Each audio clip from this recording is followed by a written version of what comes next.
ಸ್ನೇಹಿತರೆ ನಮಸ್ಕಾರ. ನಾನು ರವೀಂದ್ರ ಜೋಶಿ. ಮೊದಲನೇ ದಿವಸದಿಂದ ಹೇಳ್ತಾ ಇದ್ದೆ ನಾನು, ಬೆಂಜಮಿನ್ ನೆತನ್ಯಾಹು ಅವರ ಹತ್ಯೆ ಆಗಿಲ್ಲ ಅಂತೇಳಿ. ಇನ್ನಿಲ್ಲದ ಹಾಗೆ ಜಾಗತಿಕ ಮಟ್ಟದಲ್ಲಿ ದೊಡ್ಡ ಪ್ರೊಪಗ್ಯಾಂಡ ಮಾಡಲಾಯಿತು. ನಮ್ಮ ದೇಶದ ಬಶೀರ್ಗಳು, ನಮ್ಮ ದೇಶದ ಜಿಹಾದಿಗಳು, ನಮ್ಮ ದೇಶದ ಎಡಚರರು ಬೆಂಜಮಿನ್ ನೆತನ್ಯಾಹು ಅವರ ಆರ್ಟಿಫಿಷಿಯಲ್ ಇಂಟೆಲಿಜೆನ್ಸ್ನ ವಿಡಿಯೋಗಳಿವು, ಇದೆಲ್ಲ ಸುಳ್ಳು, ಆತ ಬದುಕೇ ಇಲ್ಲ, ಇಸ್ರೇಲು ಇನ್ನಿಲ್ಲದ ಹಾಗೆ ಈಗ ಪತನಗೊಳ್ತಾ ಇದೆ ಅನ್ನುವ ರೀತಿಯಲ್ಲಿ ಎಲ್ಲ ಕಡೆ ಬಿಂಬಿಸುವ ಕೆಲಸ ನಡೀತು. ಎಷ್ಟರ ಮಟ್ಟಿಗೆ ಅಂದರೆ, ಆತ ಕಾಫಿ ಕುಡಿತಾ ಇರೋ ವಿಡಿಯೋವನ್ನು ಬಿಡುಗಡೆ ಮಾಡಿದರೆ ಕಾಫಿಯನ್ನು ಸಿಪ್ ಮಾಡಿದ ಮೇಲೆ ಕಾಫಿಯ ಪ್ರಮಾಣ ಕಡಿಮೆ ಆಗಿಲ್ಲ ಅಂತ ಕೂಡ ಹೇಳಿದರು. ಆತ ಜೇಬಿನಲ್ಲಿ ಕೈ ಹಾಕಿಲ್ಲ, ಜೇಬಿನ ಒಳಗಡೆ ಅಲ್ಲಾಡ್ತಾ ಇದೆ, ಅದು ಹೇಗೆ ಅಲ್ಲಾಡತ್ತೆ ಅಂತ ಪ್ರಶ್ನೆ ಕೇಳಿದರು. ಮಾರನೇ ದಿವಸ ಆತ ಬೆಟ್ಟದ ಬಳಿ ಹೋಗಿ ಅಲ್ಲಿಯ ಜನರನ್ನು ಮಾತನಾಡಿಸಿದರೆ ಇದು ಡೀಪ್ ಫೇಕ್ ವಿಡಿಯೋ ಅಂತ ಹೇಳ್ಕೊಂಡು ಓಡಾಡಿದರು. ನಾನು ಮೊದಲನೇ ದಿವಸವೇ ಹೇಳಿದ್ದೆ, ಬೆಂಜಮಿನ್ ನೆತನ್ಯಾಹುಗೆ ಏನೂ ಆಗಿಲ್ಲ. ಒಂದು ವೇಳೆ ಹಾಗೆ ಆಗಿದ್ದೇ ಆದರೆ ಅದನ್ನು ಮುಚ್ಚಿಡಲಿಕ್ಕೆ ಯಾರಿಂದಲೂ ಸಾಧ್ಯವಿಲ್ಲ. ಏಕೆಂದರೆ ಒಂದು ದೇಶದ ಪ್ರಧಾನಮಂತ್ರಿಯ ಸಾವಾದ ಸಂದರ್ಭದಲ್ಲಿ ಆ ದೇಶದ ಸಂವಿಧಾನಾತ್ಮಕವಾಗಿ ತೆಗೆದುಕೊಳ್ಳಬೇಕಾದಂಥ ಶಿಷ್ಟಾಚಾರ ಕ್ರಮಗಳಿರ್ತವೆ. ಜೊತೆಗೆ ಇದರ ಜೊತೆ ಬೇಕಾದಷ್ಟು ಮುಂದಿನ ಚಟುವಟಿಕೆಗಳಿರ್ತವೆ. ಹೀಗಾಗಿ ಇಂಥ VIP ಗಳು ಸತ್ತ ಸಂದರ್ಭದಲ್ಲಿ ವಿಷಯವನ್ನು ತಿಳಿಸಲಿಕ್ಕೆ ಮುಂದೂಡಬಹುದು. 1 ಗಂಟೆ ಮುಚ್ಚಿಡಬಹುದು, 2 ಗಂಟೆ ಮುಚ್ಚಿಡಬಹುದು. ಏಕೆಂದರೆ ಮುಂಜಾಗರೂಕತಾ ಕ್ರಮವಾಗಿ ಮತ್ತು ಯುದ್ಧದ ಹಿನ್ನೆಲೆಯಲ್ಲಿ ಅದು ಸರಿಯಾದ ಸಮಯದಲ್ಲಿ ಆ ವಿಷಯವನ್ನು ಪ್ರಕಟಿಸಬೇಕು ಅನ್ನುವಂಥ ನಿಟ್ಟಿನಲ್ಲಿ ತಡವಾಗಿ ಹೇಳಬಹುದೇ ವಿನಃ ಮುಚ್ಚಿಡಲಿಕ್ಕೆ ಸಾಧ್ಯವಿಲ್ಲ ಅಂತ. ಉದಾಹರಣೆಗೆ ಖಾಮ್ನಿ ಏನೇ ಇದ್ದಾನ್ರಿ, ಖಾಮ್ನಿಗೆ ಏನು ಆಗೇ ಇಲ್ಲ ಅಂತ ಹೇಳಿಬಿಟ್ಟಿದ್ರೆ ಆತ ಸತ್ತ ಮೇಲೆ ಸಾಧ್ಯ ಇತ್ತಾ? ಅದಾದಮೇಲೆ ಮುಜ್ತಬಾ ಬಂದಿದ್ದಾನೆ. ಮುಜ್ತಬಾ ಎಲ್ಲಿದ್ದಾನೆ ಅಂತ ಯಾರಿಗೂ ಗೊತ್ತಿಲ್ಲ. ಆ ರೀತಿಯದಾದಂಥ ಹಳವಂಡವನ್ನು ಸೃಷ್ಟಿ ಮಾಡಲಾಗಿದೆ, ಅಯೋಮಯ ಸ್ಥಿತಿಯನ್ನು ನಿರ್ಮಿಸಲಾಗಿದೆ. ಇರಾನ್ನಂಥ ರಾಷ್ಟ್ರಕ್ಕೆ ಅದು ನಡೀತದೆ. ಆದರೆ ಎಲ್ಲಿ ಪ್ರಜಾಪ್ರಭುತ್ವ ಇರ್ತದೋ, ಎಲ್ಲಿ ಚುನಾವಣೆಗಳು ನಡೀತಾವೋ ಅಂಥ ರಾಷ್ಟ್ರಗಳಲ್ಲಿ ನೀವು ವಿಷಯಗಳನ್ನು ಮುಚ್ಚಿಡಲಿಕ್ಕೆ ಸಾಧ್ಯವಿಲ್ಲ. ಸಂವಿಧಾನಾತ್ಮಕವಾಗಿ ತೆಗೆದುಕೊಳ್ಳಬೇಕಾದಂಥ ನಿಲುವನ್ನು ತೆಗೆದುಕೊಳ್ಳಬೇಕಾಗತ್ತೆ. ಯಾಕೆ ಈ ಪೀಠಿಕೆಯನ್ನು ಹಾಕಿದೆ? ಯಾಕೆಂದರೆ ನಿನ್ನೆ ಮಧ್ಯರಾತ್ರಿ ಇಲ್ಲಿಯ ಕಾಲಮಾನ 12 ಗಂಟೆಗೆ ಬೆಂಜಮಿನ್ ನೆತನ್ಯಾಹು ಅವರು ಒಂದು ಪತ್ರಿಕಾಗೋಷ್ಠಿಯನ್ನು ಮಾಡಿದರು. ಜೀವನದಲ್ಲಿ ಇಂಥದ್ದೊಂದು ಪತ್ರಿಕಾಗೋಷ್ಠಿಯನ್ನು ನೀವು ನೋಡಬೇಕ್ರಿ.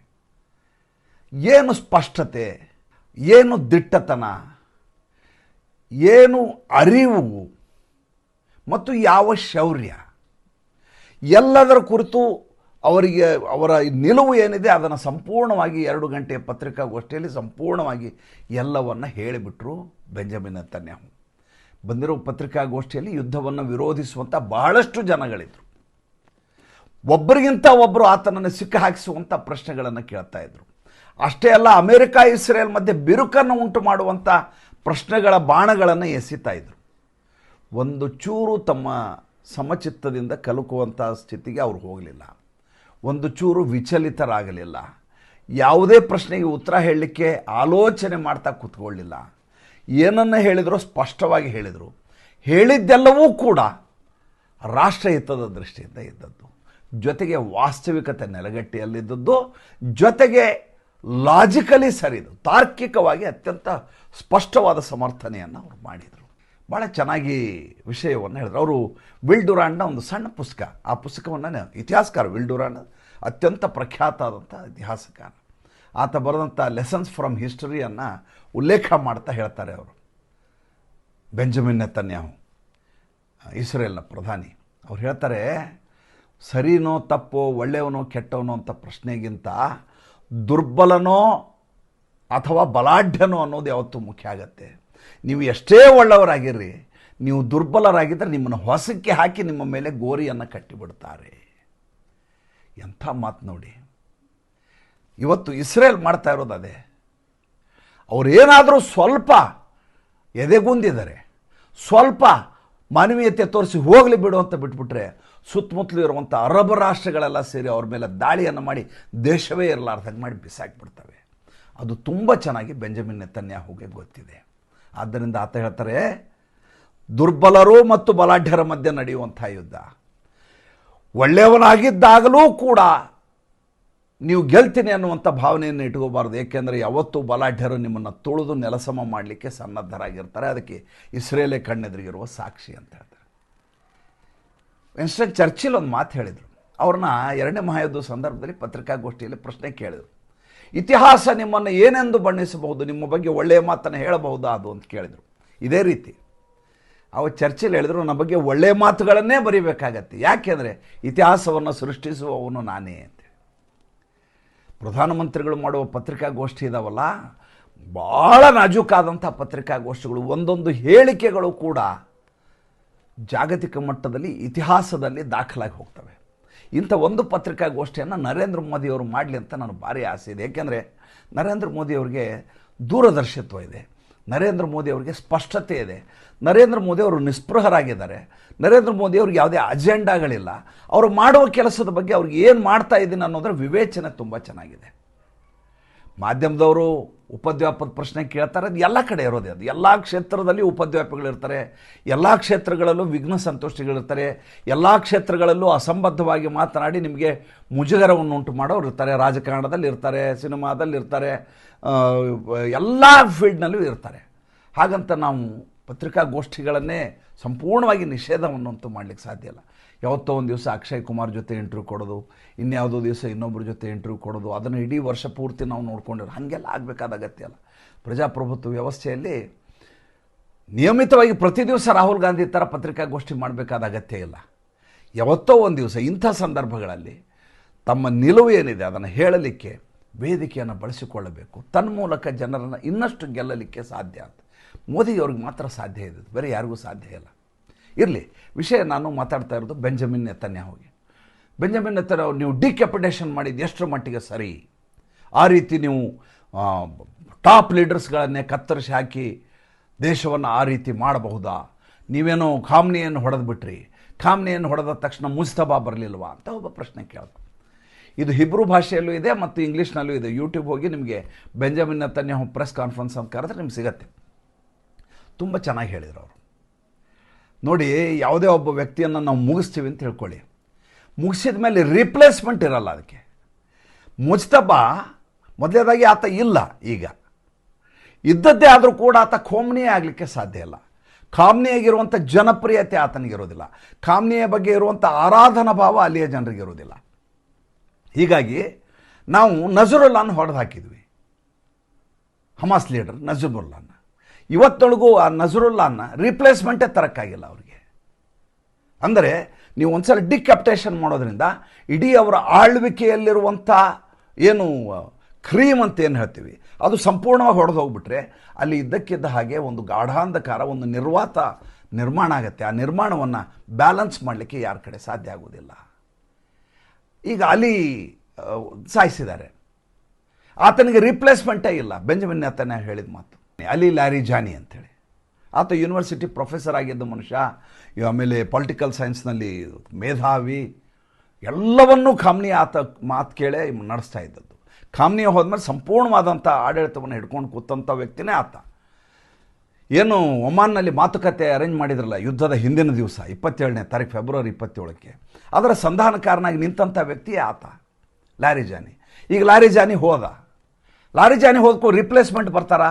ರಿಪ್ಲೇಸ್ಮೆಂಟ್ ಬರೋದಿಲ್ಲ. ಎರಡನೇದಾಗಿ ಒಂದು ಮಾತು ಕೇಳಿದ್ರು, ನೀವು ಈ ರೀತಿ ಮಾಡೋದ್ರಿಂದ ಅಮಾಯಕ ಜನರ ಮೇಲೆ ನಿಮಗೆ ಮಾನವೀಯತೆ ಅನ್ನೋದಿಲ್ವಾ? ಅಮಾಯಕ ಜನರು ಇದರಿಂದ ಸಾಯ್ತಾರಲ್ಲ.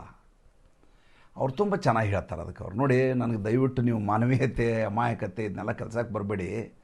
ನಾನು ಸೇನೆಯಲ್ಲಿದ್ದ ಮನುಷ್ಯ, ನನ್ನ ಕುಟುಂಬದವರೆಲ್ಲ ಸೇನೆಯಲ್ಲಿ ಕೆಲಸ ಮಾಡಿದವರು. ಸ್ವತಃ ನನ್ನ ತಮ್ಮ ಸೈನ್ಯದಲ್ಲಿದ್ದ. ನನ್ನ ತಮ್ಮನನ್ನು ಉಗ್ರರು ಗುಂಡೇಟು ಹಾಕಿ ಸಾಯಿಸಿದರು. ಅಮಾಯಕ ಜನರ ಸಾವಿನ ನೋವು ಏನು, ವೇದನೆ ಏನು ಅಂತ ನನಗೆ ತುಂಬ ಚೆನ್ನಾಗಿ ಗೊತ್ತಾಗತ್ತೆ.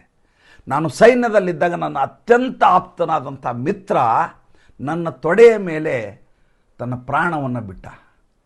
ಅದರ ನೋವು ಏನು ಅಂತ ನನಗೆ ಚೆನ್ನಾಗಿ ಗೊತ್ತಿದೆ. ಹೀಗಾಗಿ ಅಮಾಯಕ ಜನರ ಮೇಲೆ ದಾಳಿ ಅನ್ನುವಂಥ ಮಾತನ್ನು ಹೇಳಬೇಡಿ. ನೀವು ಇರಾನ್ ಮೇಲೆ ಈ ರೀತಿ ಯುದ್ಧ ಮಾಡಬೇಕಾದ ಅಗತ್ಯತೆ ಇತ್ತಾ? ಒಬ್ಬ ಪ್ರಶ್ನೆ ಕೇಳ್ದ. ಅದಕ್ಕೆ ಬೆಂಜಮಿನ್ ನೆತನ್ಯಾಹು ಚೆನ್ನಾಗಿ ಹೇಳಿದ್ರು, ನೋಡಿ, ನಾವು ಯಾವತ್ತೂ ಕೂಡ ಇರಾನ್ ಮೇಲೆ ದಾಳಿ ಮಾಡಬೇಕು ಅಂತ ಅಂದ್ಕೊಂಡವರೇ ಅಲ್ಲ. ಆದರೆ death to America, death to Israel ಅಂತ 1979ರಿಂದ ಶುರು ಮಾಡಿದವರೇ ಇರಾನ್ನವರು. 1979 ಕ್ರಾಂತಿ, ಇಸ್ಲಾಂ ಕ್ರಾಂತಿ ಆಯಿತು. ಇರಾನ್ ಕ್ರಾಂತಿ ಅಲ್ಲ, ಅದು ಇಸ್ಲಾಮಿನ ಕ್ರಾಂತಿ. ಅದು ಡೆತ್ ಟು ಅಮೇರಿಕಾ. ಏನಕ್ಕೆ ಡೆತ್ ಟು ಅಮೇರಿಕಾ? ಯಾಕೆ ಅದನ್ನ ಯಾಕೆ ಸಾಯಿಸಬೇಕು? ಡೆತ್ ಟು ಇಸ್ರೇಲ್ನ ಯಾಕೆ ಸಾಯಿಸಬೇಕು? ಇದಕ್ಕೆ ಅವ್ರಿಗೆ ಉತ್ತರ ಕೊಡಲಿಕ್ಕೆ ಅವ್ರ ಹತ್ರ ಏನಿಲ್ಲ. ಮಾತು ಕೇಳಿದ್ರೆ ಜಿಹಾದಿ ಅಂತಾರೆ. ಆದ್ದರಿಂದ ಅವ್ರನ್ನ ನೋಡಿ, ಇರಾನು ಈ ರೀತಿಯಾದಂಥ ದಾಳಿಯನ್ನು ಮಾಡ್ತಾ ಇದೆ. ಮಜಾ ಅವ್ರು ಭಾಳ ಒಂದು ಒಳ್ಳೆ ಮಾತನ್ನು ಹೇಳಿದರು ಅವರು. ಏನಪ್ಪ ಅಂತಂದ್ರೆ, ಈ ಯುರೋಪಿನ ಈಜಿಪ್ಟ್ನ ಕಾಲುವೆ ಇದೆಯಲ್ಲ, ಆ ಕಾಲುವೆಯನ್ನು ಪಾಸ್ ಆಗಲಿಕ್ಕೆ ದುಡ್ಡನ್ನು ಕಟ್ಟಬೇಕು ಅಂತ ಮಾಡಿದ್ದಾರೆ ಅವರು ಈಜಿಪ್ಟ್ನವ್ರು. ಯಾಕಂದ್ರೆ ಅವ್ರದ್ದೇ ಜಾಗವನ್ನು ಕೊಟ್ಟು ಕಾಲುವೆ ಮಾಡಿದ್ದು. ಅದು ಅರ್ಥ ಇದೆ, ಯಾಕೆ ಅವರ ದೇಶದ ಜಾಗವನ್ನೇ ಕೊಟ್ಟು ಮಾಡಿಕೊಂಡಂಥ ಕಾಲುವೆ. ಇಲ್ಲಿ ಹಾರ್ಮೋಸ್ ಇದೆಯಲ್ಲ, ಸ್ಟ್ರೇಟ್ ಆಫ್ ಹಾರ್ಮೋಸ್, ನಿನ್ನೆಯಿಂದ ಇಲ್ಲಿಂದ ಪಾಸ್ ಆಗುವಂಥ ಪ್ರತಿ ಹಡಗು ಕೂಡ ಇಷ್ಟು ಕೋಟಿ ರೂಪಾಯಿಗಳನ್ನು ಕೊಡಬೇಕು ಅಂತ ಇರಾನ್ ಶುರು ಮಾಡಿದೆ. ಏನು ಇವರಪ್ಪನ ಮನೆ ಆಸ್ತಿನ? ಅದು ಅಲ್ಲ, ಅದು ಅಂತಾರಾಷ್ಟ್ರೀಯ ಜಲಸಂಪನ್ಮೂಲ. ಗಡಿ ನಿಮಗೆ ಬರ್ಬೋದು, ಇಷ್ಟು ನಾಟಿಕಲ್ ಮೈಲ್ವರೆಗೂ ನಿಮ್ಮ ಗಡಿ ಅಂತ ಬರ್ಬೋದು. ನೀವೇನು ನಿಮ್ಮ ಇರಾನಿನ ಜಾಗವನ್ನು ಅದಕ್ಕೆ ಬಿಟ್ಕೊಟ್ಟು ಸಮುದ್ರವನ್ನು ಸ್ವತಃ ನಿರ್ಮಾಣ ಮಾಡಿದ್ದಲ್ವಲ್ಲ. ಈಗ ಇರಾನ್ ಹೇಳ್ತಾ ಇದೆ, ಇನ್ನು ಮುಂದೆ ಯಾವುದೇ ಸ್ಟ್ರೇಟ್ ಆಫ್ ಹಾರ್ಮೋಸ್ನಿಂದ ಪಾಸ್ ಆಗುವಂಥ ಪ್ರತಿ ಹಡಗು ಕೂಡ 12 ಕೋಟಿ ರೂಪಾಯಿ ದುಡ್ಡನ್ನು ಕೊಡಬೇಕು. ಯಾಕೆ ಕೊಡಬೇಕು? ಯಾವ ಕಾರಣಕ್ಕಾಗಿ ಕೊಡಬೇಕು? ಅಂದರೆ ಒಂದು ದೇಶಕ್ಕೆ ಆಧಿಪತ್ಯ ದೊರಕಿಬಿಟ್ರೆ ಅದು ಯಾವ ರೀತಿಯಾದಂಥದ್ದು, ಈ ರೀತಿಯಾದಂಥ ತುಗಲಕ್ ದರ್ಬಾರನ್ನು ಮಾಡುತ್ತೆ ಅನ್ನೋದಕ್ಕೆ ಈ ಮಾತನ್ನು ಬೆಂಜಮಿನ್ ನೆತನ್ಯಾಹು ಅವರು ಹೇಳಿದರು. ಅಷ್ಟೇ ಅಲ್ಲ, ಈಗ ಅವರು ಹಿಜ್ಬುಲ್ಲಾನವ್ರನ್ನ, ಹೌತಿ ಉಗ್ರನ್ನ ಎಲ್ಲರೂ ಸಾಕ್ತಾ ಇದ್ದಾರೆ. ಅವ್ರ ಕಡೆ ಇಂಟರ್ ಕಾಂಟಿನೆಂಟಲ್ ಬ್ಯಾಲಿಸ್ಟಿಕ್ ಮಿಸೈಲ್ಗಳಿಲ್ಲ. ನಾಳೆ ಇಂಟರ್ ಕಾಂಟಿನೆಂಟಲ್ ಹೈಪರ್ಸಾನಿಕ್ ಮಿಸೈಲ್ಗಳು ಬಂದ ತಕ್ಷಣ ಅದಕ್ಕೆ ನ್ಯೂಕ್ಲಿಯರ್ ಬಾಂಬನ್ನು ಕಟ್ಟಿ, ಮಿಸೈಲ್ಗೆ ಕಟ್ಟಿ, ವಾರ್ ಹೆಡ್ಗೆ ನ್ಯೂಕ್ಲಿಯರ್ ಹೆಡ್ಡನ್ನು ಕಟ್ಟಿ ನಮ್ಮ ದೇಶದ ಮೇಲೆ ಬಿಡೋದಿಲ್ಲ ಅಂತ ಯಾವ ಗ್ಯಾರಂಟಿ? ಏನು ನಂಬಿಕೆ ಅವ್ರ ಮೇಲೆ? ಏಕೆ ಈ ದೇಶ ಇರಬಾರ್ದು ಅಂತ ಬಾಯ್ಬಿಟ್ಟು 1979ರಿಂದ ಹೇಳ್ತಾನೆ ಬಂದಿದ್ದಾರೆ ಅವರು. ಹೇಳಿದವರು ನಾಳೆ ಈಗ ಸಂಬಂಧ ಇರಲಾರದಂಥ ಸುತ್ತಮುತ್ತಲ ರಾಷ್ಟ್ರಗಳನ್ನು ದಮನ ಮಾಡಲಿಕ್ಕೆ ಹೊರಟಿದೆ ಅದು ಇರಾನ್. ಎಲ್ಲ ರಾಷ್ಟ್ರಗಳನ್ನು, ಎಲ್ಲ ಗಲ್ಫ್ ದೇಶಗಳನ್ನು, 15 ದೇಶಗಳನ್ನು ಸಂಪೂರ್ಣ ಮುಗಿಸಬೇಕು ಅಂತ ಪ್ರತಿನಿತ್ಯ ದಾಳಿ ಮಾಡ್ತಾ ಇದೆ. ಅಂಥ ಸಂದರ್ಭದಲ್ಲಿ ನಾಳೆ ಅದಕ್ಕೆ ನ್ಯೂಕ್ಲಿಯರ್ ಹೆಡ್ಡನ್ನು ಹಾಕುವಂಥ ಅವಕಾಶ ಸಿಕ್ಕರೆ, inter continental ballistic missile, hypersonic missile ಸಿಕ್ಕ ಸಂದರ್ಭದಲ್ಲಿ ಮುಂದುಗಡೆ ನ್ಯೂಕ್ಲಿಯರ್ ಹೆಡ್ ಹಾಕಿ ಅಮೆರಿಕವನ್ನು, ಇಸ್ರೇಲನ್ನು ಹೊಡೆಯೋದಿಲ್ಲ ಅಂತ ಯಾವ ಗ್ಯಾರಂಟಿ ಅಂತ ಬೆಂಜಮಿನ್ ನೆತನ್ಯಾಹು ಅವರು ಪ್ರಶ್ನೆ ಕೇಳ್ತಾರೆ. ಏನಾದರೂ ಉತ್ತರ ಇದೆಯಾ?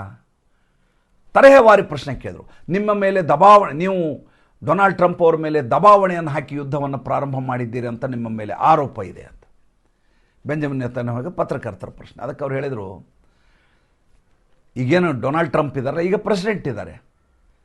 47 ವರ್ಷಗಳ ಹಿಂದೆ ಅವರು ವ್ಯಾಪಾರಿಯಾಗಿದ್ದರು. ವ್ಯಾಪಾರಿಯಾಗಿದ್ದ ಸಂದರ್ಭದಲ್ಲಿ ಖಾಮ್ನಿ ಅಮೆರಿಕವನ್ನು ಮುಗಿಸಬೇಕು ಅಂತ ಸ್ಟೇಟ್ಮೆಂಟ್ ಕೊಟ್ಟಿದ್ದ. ಅಮೆರಿಕ ಅನ್ನೋ ದೇಶ ಇರಬಾರ್ದು ಅಂತ. ಆವಾಗಲೇ ಈತನಿಗೆ ಪಾಠ ಕಲಿಸ್ಬೇಕು ಅಂತ ಅವ್ರು ಪ್ರೆಸಿಡೆಂಟ್ ಅಂತ ಅವ್ರ ತಲೆಯಲ್ಲೂ ಇರಲಿಲ್ಲ, ಪ್ರೆಸಿಡೆಂಟು ಆಗಿರಲಿಲ್ಲ. ಆದರೆ ಅವತ್ತು ಇದೇ ಡೊನಾಲ್ಡ್ ಟ್ರಂಪು ಇರಾನಿಗೆ ಪಾಠ ಕಲಿಸಿ ಹೋದರೆ ಜಗತ್ತಿಗೆ ಭಾಳ ದೊಡ್ಡದಾದಂಥ ಕುತ್ತು ಒದಗಲಿದೆ ಅಂತ ಅವತ್ತೇ ಅವ್ರು ಹೇಳಿದರು. ಅದನ್ನ ಈಗ ಪಾಲಿಸ್ತಾ ಇದ್ದಾರೆ. ನಮ್ಮ ಮಧ್ಯೆ ಬಿರುಕನ್ನು ತರುವ ಪ್ರಯತ್ನ ಮಾಡಬೇಡಿ ಅನ್ನುವಂಥ ಮಾತನ್ನು ಬೆಂಜಮಿನ್ ನೆತನ್ಯಾಹು ಅವರ ಸಂದರ್ಶನ ಇದೆಯಲ್ಲ, ಆ ಸಂದರ್ಶನದ ಒಂದೊಂದು ಮಾತುಗಳಲ್ಲಿ ಎಷ್ಟು ಖಚಿತತೆ ಇದೆ ಅಂದರೆ, ಯುದ್ಧವನ್ನು ಏಕೆ ಮಾಡ್ತಾ ಇದ್ದೀವಿ, ಅದರಿಂದ ಆಗುವಂಥ ದುಷ್ಪರಿಣಾಮಗಳೇನು, ಆ ದುಷ್ಪರಿಣಾಮಗಳನ್ನು ಯಾಕೆ ನಾವು ಅನುಭವಿಸಲೇಬೇಕಾದಂಥ ಅನಿವಾರ್ಯತೆ ಇದೆ, ಎಷ್ಟರ ಮಟ್ಟಿಗೆ ಇರಾನ್ ಅಂಥ ಘಾತಕವಾದಂಥ ದೇಶ ಇದೆ ಅನ್ನುವುದನ್ನು ಅನೂಚಾನವಾಗಿ ಇಂಚಿಂಚು ಬಿಡಿಸಿ ಹೇಳಿದರು. ಎಲ್ಲಿಯೂ ಮುಜುಗರ ಪಡಲಿಲ್ಲ, ಎಲ್ಲಿಯೂ ಬಿಡೆ ಮಾಡಿಕೊಳ್ಳಲಿಲ್ಲ, ಎಲ್ಲಿಯೂ ಅವಡುಗಚ್ಚಿ ನಿಲ್ಲಿಲ್ಲ, ಎಲ್ಲಿಯೂ ತೊದಲಲಿಲ್ಲ, ಎಲ್ಲಿಯೂ ವಿಚಾರ ಮಾಡ್ತಾ ತಡ ಮಾಡಿ ಉತ್ತರ ಹೇಳಲಿಲ್ಲ, ಎಲ್ಲಿಯೂ ವಿಷಯಾಂತರ ಮಾಡಲಿಲ್ಲ, ಎಲ್ಲಿಯೂ ಕೂಡ ಆರೋಪಿಸಲಿಲ್ಲ. ಇರುವ ವಿಷಯವನ್ನು ಯಥಾವತ್ತಾಗಿ ಹೇಳಿದರು ಬೆಂಜಮಿನ್ ನೆತನ್ಯಾಹು. ಆತ ಪತ್ರಿಕಾಗೋಷ್ಠಿ ಮಾಡಿದ ಉದ್ದೇಶ ತಾನು ಬದುಕಿದ್ದೀನಿ ಅಂತ ಸಾಬೀತು ಮಾಡಬೇಕಾದಂಥ ಅನಿವಾರ್ಯ. ಒಬ್ಬ ಮನುಷ್ಯನ ಜೀವನದಲ್ಲಿ ಇಂಥ ಟೈಮ್ ಬರಬಾರ್ದ್ರಿ. ನೀವು ನಾನು ಬದುಕಿದ್ದೀನಿ ಅಂತ ವಿಡಿಯೋ ಬಿಡ್ತೀರಿ, ಬಿಟ್ಟ ಮೇಲೂ ಜನ ಇದನ್ನು AI ಇದು ಅಂತ ಹೇಳ್ತಾರೆ, ಫೇಕ್ ವಿಡಿಯೋ ಅಂತ ಹೇಳ್ತಾರೆ. ಆಮೇಲೆ ಅದಾದ ಮೇಲೆ ನೀವು ಸ್ಟೇಟ್ಮೆಂಟ್ ಕೊಡ್ತೀರಿ, ಈ ಸ್ಟೇಟ್ಮೆಂಟ್ ಬೇರೆ ಯಾರೋ ಬರೆದಿದ್ದಾರೆ ಅಂತ ಹೇಳ್ತಾರೆ. ಅಷ್ಟೆಲ್ಲ ಆದಮೇಲೆ ನೋಡಪ್ಪ ನಾನೇ ಇದ್ದೀನಿ ಅಂತ ಪತ್ರಕರ್ತರ ತೋರಿಸುವಂಥ ಪರಿಸ್ಥಿತಿ ಬರ್ತಾ ಇದೆ ಅಂದರೆ, ಈ ದೇಶದಲ್ಲಿ ಇರಾನ್ ಪರವಾಗಿ ಅಥವಾ ಜಿಹಾದಿಗಳ ಪರವಾಗಿ ಅಥವಾ ಎಡಚರರ ಪರವಾಗಿ ಯಾವ ರೀತಿಯ ಪ್ರೊಪಗಂಡ ನಡೀತಾ ಇರಬಹುದು, ಸುಮ್ಮನೆ ಆಲೋಚನೆ ಮಾಡಿ ನೋಡಿ. ಬೆಂಜಮಿನ್ ನೆತನ್ಯಾಹು ಸೋಲೋದು ಗೆಲ್ಲೋದು ಬೇರೆ ವಿಚಾರ. ಈ ಯುದ್ಧದ ದುಷ್ಪರಿಣಾಮ ನಮ್ಮ ದೇಶದ ಮೇಲೆ ಆಗೋದು ಅಗಾಧವಾದ ಪರಿಣಾಮವನ್ನು ನಾವು ಅನುಭವಿಸ್ಬೇಕಾಗತ್ತೆ. ನೋಡಿ, 85 ದೇಶಗಳಲ್ಲಿ ಪೆಟ್ರೋಲ್, ಡೀಸೆಲ್, ಗ್ಯಾಸ್, ಅನಿಲ ಎಲ್ಲದರ ರೇಟನ್ನು ಜಾಸ್ತಿ ಮಾಡಲಾಗಿದೆ. ಎಲ್ಲದರದ್ದು. ಭಾರತ ದೇಶ ಮಾತ್ರ ಮಾಡಿಲ್ಲ. ಎಷ್ಟು ದಿವಸ ಮಾಡದೇ ಇರೋಕ್ಕೆ ಸಾಧ್ಯ? ಒಂದಿಲ್ಲೊಂದು ದಿವಸ ಮಾಡಲೇಬೇಕಾದ ಅನಿವಾರ್ಯತೆ ಬರುತ್ತೆ. ನಾಳೆಯೇ ಯುದ್ಧ ನಿಲ್ತು ಅಂತೇಳಿ ನಾಡಿದ್ದು ಎಲ್ಲ ಸರಿಯಾಗಿ ಬಿಡೋದಿಲ್ಲ. ಅದು ರಾತ್ರೋರಾತ್ರಿ ಆಗುವಂಥ ಕೆಲಸ ಅಲ್ಲ, ಅದು ಟಚ್ ಆ್ಯಂಡ್ ಗೋ ಅಲ್ಲ, ಅದು ತಿಂಗಳುಗಟ್ಟಲೆ ಸಮಯವನ್ನು ತೆಗೆದುಕೊಳ್ಳುತ್ತೆ. ಅದು ಒಂದು ಕೋವಿಡ್ನಿಂದ ನಾವು ಸುಧಾರಿಸ್ಕೊಳ್ಳಿಕ್ಕೆ ವರ್ಷಗಳು ಹಿಡಿದೋದು. ಇದಂತೂ ಪ್ರಕೋಪವನ್ನು ನಾವೇ ಮಾನವ ನಿರ್ಮಿತ ಪ್ರಕೋಪ ಇದು. ಈ ಪ್ರಕೋಪದಿಂದ ಬಚಾವಾಗಲಿಕ್ಕೆ ಎಷ್ಟು ಸಮಯವನ್ನು ನಾವು ಕೊಡಬೇಕು, ಎಷ್ಟು ವ್ಯವಧಾನದಿಂದ ಇರಬೇಕು, ಮತ್ತು ಎಷ್ಟು ಚಿಂತನೆಯನ್ನು ಹಾಕಬೇಕು, ಎಷ್ಟು ವಿವೇಕದಿಂದ ವರ್ತಿಸಬೇಕು. ನಮ್ಮ ಈ ಕಾಂಗ್ರೆಸ್ನವ್ರಿಗೆ ಇದು ಯಾವುದೂ ಅರ್ಥ ಆಗಲ್ಲ, ಹಾಹಾಕಾರ ಮಾಡ್ತಾ ಇದ್ದಾರೆ. ಅಲ್ಲಿ ನೋಡಿ, ನಮ್ಮ ಕರ್ನಾಟಕದಲ್ಲಿ ಬಾಗಲಕೋಟೆ ಕ್ಯಾಂಡಿಡೇಟ್ ಯಾರು ಅಂತ ದೊಡ್ಡ ತಾಪತ್ರಯ ನಡೀತಾ ಇದೆ. ಕಾಂಗ್ರೆಸ್ಸಿಂದ ಬಂದಂಥ ವರಿಷ್ಠ ಸುರ್ಜೇವಾಲಾ ಹೇಳ್ತಾನೆ, ಡಾಲರ್ ರೇಟ್ ಬಿದ್ದಿದೆ, ಇಂಡಿಯನ್ ಕರೆನ್ಸಿ ವ್ಯಾಲ್ಯೂ ಕಡಿಮೆ ಆಗಿದೆ, ಇದ್ರ ಬಗ್ಗೆ ಮೋದಿ ಎಲ್ಲ ಮಾಡಿರೋದ್ರಿಂದ ಹಾಳಾಗಿ ಹೋಗಿದೆ ಅಂತ ಹೇಳ್ತಾನೆ. ಅಲ್ಲ ರೀ, ನಿಮ್ಮ ಪಕ್ಷದಲ್ಲಿ ಅಭ್ಯರ್ಥಿಯನ್ನು ಹಾಕಕ್ಕಾಗ್ತಾ ಇಲ್ಲ. ಅದು ಯಾವುದೋ ನಡುಗಾಲ ಚುನಾವಣೆ, ಪ್ರಮುಖ ಚುನಾವಣೆಯಲ್ಲಿದ್ದು ನಡುಗಾಲ ಚುನಾವಣೆ, ವಿಧಾನಸಭಾ ಚುನಾವಣೆ. ಅವರಪ್ಪ ಸತ್ತಿರೋದು, ಖಾಲಿಯಾಗಿರೋ ಸೀಟ್ HY ಇದು. ಅಣ್ಣ ತಮ್ಮ ತಾಯಿ ಎಲ್ಲ ಹೊಡೆದಾಡ್ತಾ ಇದ್ದಾರೆ. ಯಾರಿಗೆ ಟಿಕೆಟ್ ಕೊಡಬೇಕು ಅಂತ ಇವು ಸುರ್ಜೇವಾಲಾಗೆ ಇನ್ನೂ ತನಕ ತೀರ್ಮಾನ ಮಾಡಲಿಕ್ಕಾಗಿಲ್ಲ. ಮೋದಿ ಬಗ್ಗೆ ಮಾತಾಡ್ತಾನೆ. ರೂಪಾಯಿ ಮೌಲ್ಯ ಕುಸಿದಿದೆ. ಕುಸಿಯತ್ತೆ. ಕಾಂಗ್ರೆಸ್ ಸರ್ಕಾರ ಇದ್ದಾಗ 54 ರೂಪಾಯಿ ಇತ್ತು. ಕಾಂಗ್ರೆಸ್ ಸರ್ಕಾರ ಇದ್ದದ್ದು ಯಾವಾಗ ಸ್ವಾಮಿ? 2014ರಲ್ಲಿ ಇದ್ದದ್ದು ಕಾಂಗ್ರೆಸ್ ಸರ್ಕಾರ. ಫ್ರೆಜೈಲ್ 5 ಅಂತ 1990ರಲ್ಲಿ ಹೇಳಿದರು. ಯಾವಾಗ ನರಸಿಂಹರಾವ್ ಬಂದ್ರಲ್ಲ, ಮನಮೋಹನ್ ಸಿಂಗ್ ದೊಡ್ಡ ಫೈನಾನ್ಸ್ ಮಿನಿಸ್ಟ್ರು ಅಂತ ಎಲ್ಲರೂ ಬೀಗ್ತಾ ಇದ್ದಾರಲ್ಲ, ಫ್ರೆಜೈಲ್ 5 ಕಂಟ್ರೀಸ್ ಅಂದರೆ ದಿವಾಳಿಯತ್ತ ಹೋಗಿರುವ ದೇಶಗಳಲ್ಲಿ ಭಾರತವೂ ಒಂದಾಗಿತ್ತು. ಇವತ್ತು 4ನೇ ಅತಿ ದೊಡ್ಡ ಎಕಾನಮಿ ಆಗಿದೆ. ಡಾಲರ್ ರೇಟ್ ಏರಿದೆ, ಭಾರತದ ರೂಪಾಯಿಯ ಮೌಲ್ಯ ಕುಸಿದಿದೆ. ಆಗತ್ತೆ, ಯುದ್ಧ ನಡೀತಾ ಇದೆ, ಬಂಗಾರದ ರೇಟ್ ಕುಸಿಯುತ್ತೆ, ರೂಪಾಯಿ ರೇಟ್ ಕುಸಿಯುತ್ತೆ, ನಾಳೆ ಡಾಲರ್ ರೇಟು ಕುಸಿಬೋದು, ಏನು ಬೇಕಾದರೂ ಆಗ್ಬೋದು. ತನ್ನ ಪಕ್ಷದ ಉದ್ಧಾರದ ಬಗ್ಗೆ ಆಲೋಚನೆ ಇಲ್ಲ. ದುರಂಧರ ಸಿನಿಮಾ ಬಗ್ಗೆ ಮಾತಾಡೋದು. ಇಷ್ಟು ದಿವಸ ಇರಾನ್ ಪರವಾಗಿ ಹೋರಾಟ, ಈಗ ಪಾಕಿಸ್ತಾನ ಪರವಾಗಿ ಹೋರಾಟ. ದುರಂಧರ ಸಿನಿಮಾ ಪ್ರೊಪಗ್ಯಾಂಡ ಸಿನಿಮಾ ಇದು. ಅಲ್ಲರಿ, ಪಾಕಿಸ್ತಾನದ ವಿರುದ್ಧ ಇರುವಂಥ ಸಿನಿಮಾ ಅದು. ನಮ್ಮ ದೇಶದ ರಾಷ್ಟ್ರಭಕ್ತಿಯ ವಿಷಯ ಇರೋದು. ಪಾಕಿಸ್ತಾನದಲ್ಲಿ ಏನು ನಡೀತಾ ಇದೆ ಹಳವಂಡಗಳು ಅನ್ನೋದನ್ನು ತೋರಿಸಿರೋ ಸಿನಿಮಾ ಅದು. ಆಮೇಲೆ ಇಂಚಿಂಚು ಸಾಕ್ಷ್ಯಾಧಾರಗಳು ಸಹಿತ ಮಾಡಿರೋ ಸಿನಿಮಾ ಅದು. ಪಾಕಿಸ್ತಾನದ ಪರವಾಗಿ ಇವರ ಮಾತುಗಳು. ಇಂಥ ಸ್ಥಿತಿಯಲ್ಲಿ ದೇಶವನ್ನು ಉದ್ಧಾರ ಮಾಡಿದ್ರೆ ಹೆಂಗೆ ಮಾಡ್ಲಿಕ್ಕೆ ಸಾಧ್ಯ? ಬೆಂಜಮಿನ್ ನೆತನ್ಯಾಹು ಈ ರೀತಿಯ ಸಮಸ್ಯೆಗಳಿಲ್ಲ. ಅಲ್ಲಿರುವಂಥ ಬೆನೆಟ್ ಆಗಲಿ ಮತ್ತೊಬ್ಬರಾಗಲಿ ದೇಶದ ಹಿತದ ದೃಷ್ಟಿಯಿಂದ ಮಾತಾಡ್ತಾರೆ. ಅಲ್ಲಿಯೂ ಕೂಡ ಬಹುಮತದ ಸರ್ಕಾರಗಳು ಬಂದೇ ಇಲ್ಲ ಇಲ್ಲಿಗೆ. ಯಾವಾಗ ಅಕ್ಟೋಬರ್ 7, 2023ಕ್ಕೆ ದಾಳಿ ಆಯಿತು, ಜಂಟಿ ಅಧಿವೇಶನ ಕರೆಯಲಾಯಿತು. ಆವಾಗ ಬೆನೆಟ್ ಏನು ಹೇಳಿದ್ರು ಗೊತ್ತಾ? ನಫ್ತಾಲಿ ಬೆನೆಟ್ಟು, ಇಲ್ಲಿ ವಿಪಕ್ಷ ಆಡಳಿತ ಪಕ್ಷ ಅಂತಿಲ್ಲ, ದೇಶ ಅಂತಿರೋದು, ಎಲ್ಲರೂ ಸೇರಿ ಯುದ್ಧಕ್ಕೆ ಹೋಗೋಣ ಅಂತ ಹೇಳಿದರು. ನಮ್ಮಲ್ಲಿ ಯುದ್ಧ ಆಗಿಲ್ಲ, ನಾವು ಯುದ್ಧದಲ್ಲಿ ಪಾಲ್ಗೊಂಡಿಲ್ಲ, ಅದರ ಪ್ರಭಾವವನ್ನು ಇನ್ನೂ ಅನುಭವಿಸ್ತಾನೇ ಇಲ್ಲ. ಇನ್ನೂ ಪೆಟ್ರೋಲ್ ರೇಟ್ ಜಾಸ್ತಿ ಆಗಿಲ್ಲ, ಡೀಸೆಲ್ ರೇಟ್ ಜಾಸ್ತಿ ಆಗಿಲ್ಲ, ಗ್ಯಾಸ್ಗಳು ಲಭ್ಯ ಆಗ್ತಾ ಇಲ್ಲ. ಅದು ಕಾರಣಗಳು ಇದ್ದಾವೆ, ಅದಕ್ಕೆ ಸಾರಿಗೆ ವಿಚಾರ ಇದೆ. ಆಗಲೇ ಹಾಹಾಕಾರ ಶುರುವಾಗಿದೆ ಭಾರತ ದೇಶದಲ್ಲಿ. ಇಂಥವ್ರನ್ನ ಇಟ್ಕೊಂಡು ದೇಶ ನಡೆಸೋದ್ರೆ ಹೆಂಗೆ ನಡೆಸೋದು ಸ್ವಾಮಿ ಅಲ್ವಾ? ಯೋಚನೆ ಮಾಡಿ ನೋಡಿ. ಮತ್ತು ಮುಂದಿನ ಸಂಚಿಕೆಯಲ್ಲಿ ಹೊಸ ವಿಷಯದೊಂದಿಗೆ ಬರ್ತೀನಿ. ಸಂಚಿಕೆ ಇಷ್ಟ ಆದರೆ ಲೈಕ್ ಮಾಡಿ, ಫಾಲೋ ಮಾಡಿ, ಶೇರ್ ಮಾಡಿ. ನಮ್ಮ ಮುಕ್ತ ಪತ್ರಿಕೋದ್ಯಮಕ್ಕೆ ಆರ್ಥಿಕವಾಗಿ ಬೆಂಗಾವಲಾಗಿ ನಮಸ್ಕಾರ.